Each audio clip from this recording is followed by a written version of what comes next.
Hey, welcome back to DieCash Cars. So today I wanted to share with you guys some of my latest finds in the last couple of weeks. It's been very hit or miss at the retail stores as of late. They're not really stocking everything all at once. You know, one trip you'll go and you'll get some Walmart premium mainlines. The next trip you might run into a 72 count case. The next trip it might be Fast and the Furious that they put up and car culture, etc. So it's been pretty spotty. So to get a full haul, it really took me about 2 weeks just to get everything that you see right in front of you right here. And we'll get things kicked off with neon speeders. I feel like my area definitely got this series in late. I mean, everybody's already moving on to the silver label official 2024 premium mainline cars for Walmart specifically, and here we are still sitting on neon speeders on our pegs, but I was still happy to find a full set of 8 hanging there waiting for me to pick them up because I missed all of the initial releases of these.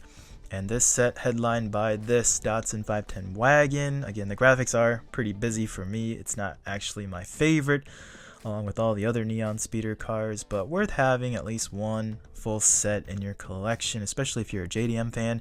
This Datsun 510 wagon right now, secondary market, sitting at about $3 to $5, which is basically retail. The full set itself, I mean, would retail around $24, $26, but right now secondary market holding pretty steady at $40, but I think it's got some long-term potential. Then at another Walmart, I was able to pick up official 2024 silver premium mainlines, the Gran Turismo set headlined by these 3 cars right here, the GR Toyota Supra, then you got the 2017 Nissan GTR R35 and the Porsche 911 GT3. I mean, honestly, out of this 5-car set, these 3 are the ones that really stood out to me the most. And I really do like the fact that the GTR and the Supra do have metal bases. Right now, secondary market on each of these is about $7 a piece, so about double retail price right now. And speaking of GTRs, I did run into this matte black Nismo GTR GT3 from Majorette, and this is actually the first Majorette I've ever purchased, but this thing just looks pretty cool, and hopefully it holds true that all these details here are accurate, but metal body, rubber tires, suspension opening parts, and obviously it's licensed by Nissan. I thought it was pretty cool for the retail price of about $5, but that's essentially what it's selling for in the secondary market. But I really just bought this because I thought it looked pretty cool for what it is. No, it doesn't get a lot of buzz. Majorette and Jada kind of mesh together in my mind, but nice enough to pick up. Then while out hunting with my buddy one day, we were fortunate enough to run into the new set of Fast and the Furious Premiums, headlined by these 2 cars here, a brand new casting and tooling, the Toyota Soarer in this red from Tokyo Drift. It wasn't a main car, but one of those side cars that you don't forget. And then another Tokyo Drift car, the Mona Lisa S15. This one's super popular, but it's been released a number of times. And if you look at the rest of the cars out of the set, nothing but re-releases. The BMW for the 100th time. The Ford Mustang, which I actually kind of like, but I already have one of the original releases, and then the Gran Torino.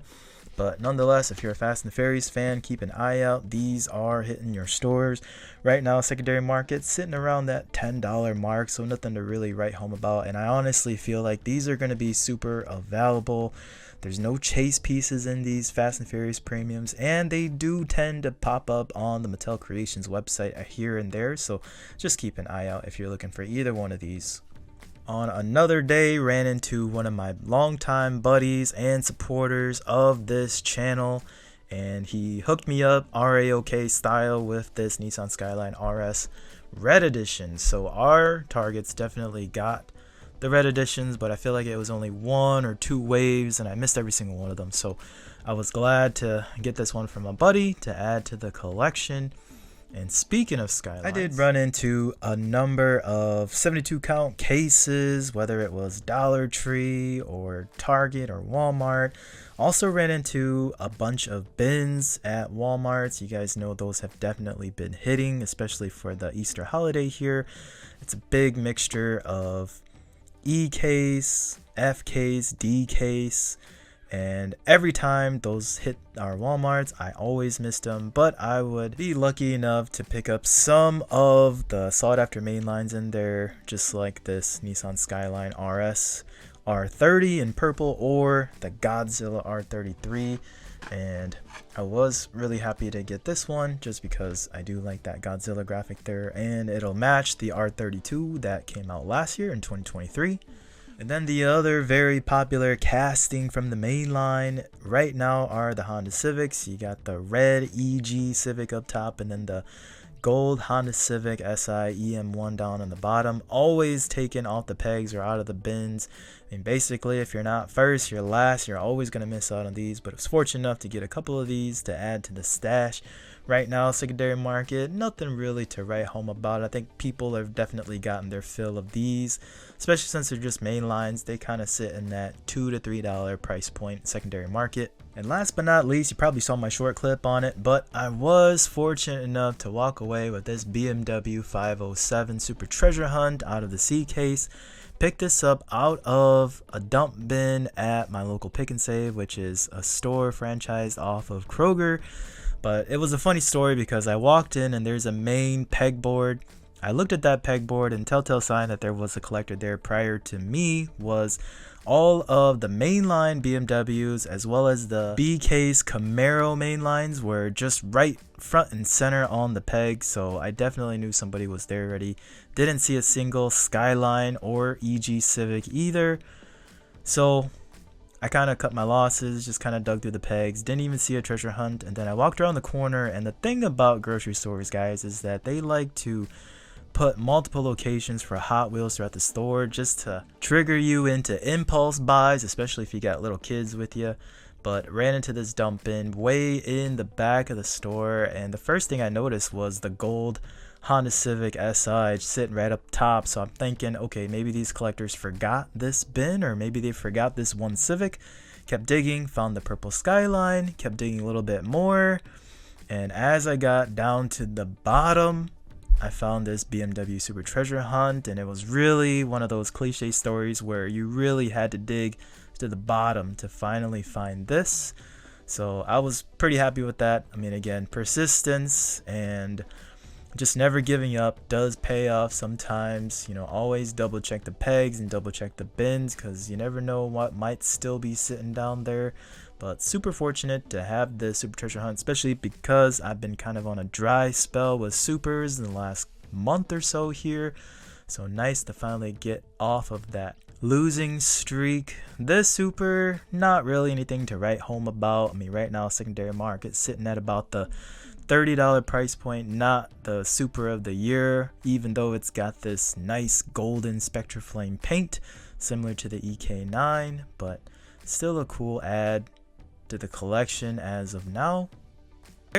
So there it is, fruits of my labor for the last 2 weeks of aggressively hunting. And I looked at this collection earlier and I was thinking to myself, man, do Hot Wheels really make us happy? Do these tiny little 164 cars and all of these different makes and models that we admire in real life really make us happy? And if you take that one step further, if they really did make you happy, would you be out there hunting, looking for other cars to just keep building on that dopamine rush that you get every time you find one of them? I really think the honest answer is no. I think Hot Wheel collecting nowadays, it truly is like a game. You're just trying to get past this level to move on to the next level. It's always been more about the journey, more so than the destination itself. If you're a hunter, or if you like to buy, sell, trade, and hustle your way to certain pieces, I mean, that is what the fun in the hobby is. It's not so much having the cars and just having them on your wall and taking a glance at them every once in a while. I mean, me personally, all the cars you see in front of you, some of them will be added into the personal PC and they probably won't move for quite some time. But some of the pieces, kind of like this BMW Super Treasure Hunt, I mean, I'll tell you, it's been a couple of days, but the honeymoon phase has definitely worn off, and I'm probably looking to sell it or trade it. So I gotta work on what kind of deals I can get for it. And to take things a step further as well, the day that I found that Super Treasure Hunt, I remember messaging my buddies and just telling them, oh yeah, I found a Super Treasure Hunt in a dump bin. That same day, my friend had gone to Dollar Tree and had found multiple Fiat Super Treasure hunts, so it made my BMW look like nothing, right? So it honestly just motivated me to get out there and try to find more Super Treasure hunts, right? So it's a never ending game. It puts us in this hunting frenzy and it just makes us always want to get out there and look for more. But I think, again, that's all part of the hobby. That's all part of Hot Wheel collecting and just the enjoyment that we have with these cars. It's not the cars themselves, it's what we do with them. Buy them, sell them, trade them. We use them as REOKs and talking points with our friends. So let me know what you think down in the comments below. Do cars really make us happy, or is it the overall interactions and byproducts of these cars that really get us moving? Like and subscribe, and I'll see you guys next time on DieCash Cars.